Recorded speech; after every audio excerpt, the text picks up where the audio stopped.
and welcome everyone to Gold Asset of the Day, presented by myself, Phil Carr, at the Gold and Silver Club. So in the last week, we have seen hedge funds and money managers, they've increased their overall net long position on gold by 9% in the last week. And of course, that follows on from the fact that commercial positioning, they have also currently got the strongest position that they have had in over 20 years. There's only been 3 times that we've seen commercial positioning this strong in the metals, across from platinum to silver to copper and also gold. And of course, this all culminated and resulted in over a 1,100 point slingshot move to the upside the previous week, where we of course saw Bank of England intervention, where essentially they released unlimited quantitative easing. That's where we saw that slingshot move higher, with gold breaking all the way to $1,729 per ounce. Now, in terms of the price action that we had going into last week, we took the opportunity to scale out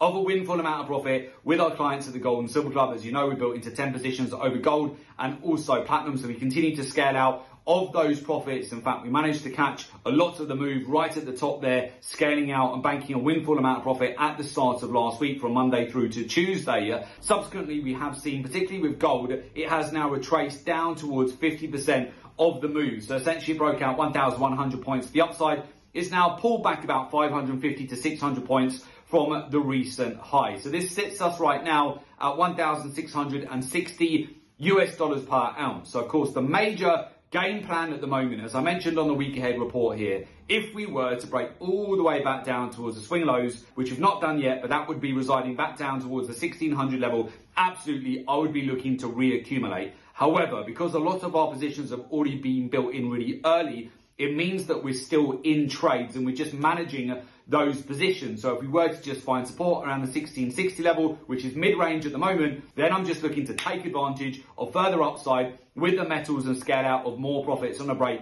back towards the recent 2-month swing highs. So right now, I'm looking at, if we were to break back down, back below the 1,660 level, reaccumulate at lower prices. If we break out, then very simply, we're going to scale out of more profit. Now, catalysts that could cause certainly bigger volatility over this week for gold. Number one is the minutes of the FOMC. That's going to be due out on Wednesday at 7 o'clock London time. Historically, that can have a big impact on gold. Then later on in the week, on Thursday, we have the CPI data, the inflation data. That will be huge. That could be a major market mover. Over the course of the last few months, we've seen gold move 500 points within 24 hours off the back of that CPI data. Will have a big impact on the US dollar, big impact on stock markets, and of course, a big impact on commodities as well.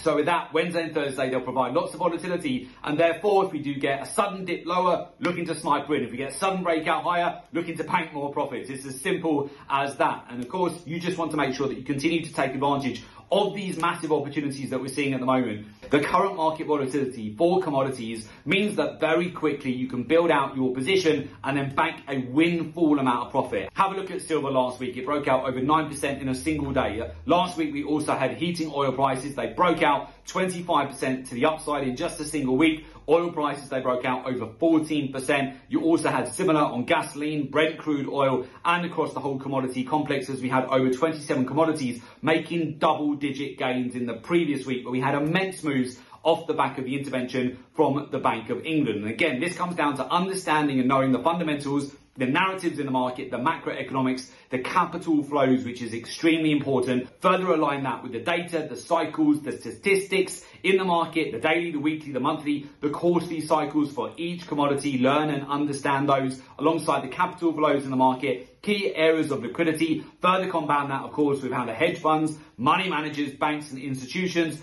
are positioned in the market. Ditch those outdated technical analysis or gimmicky technical indicators. You'll just end up getting chopped up all the time in these markets. It ends up just being death by 1,000 cuts. And of course, further compound that with how the hedgers and how the commercials are positioned in the market, the producers. That will help you hugely to get a edge. So with that, if you would like to join a community of successful traders, learn the professional, research-driven approach to the market, and join our professional mentorship program, there is an opportunity for you to do so. Just make sure you click in the link below today's report in order to make an application to join our professional mentorship program.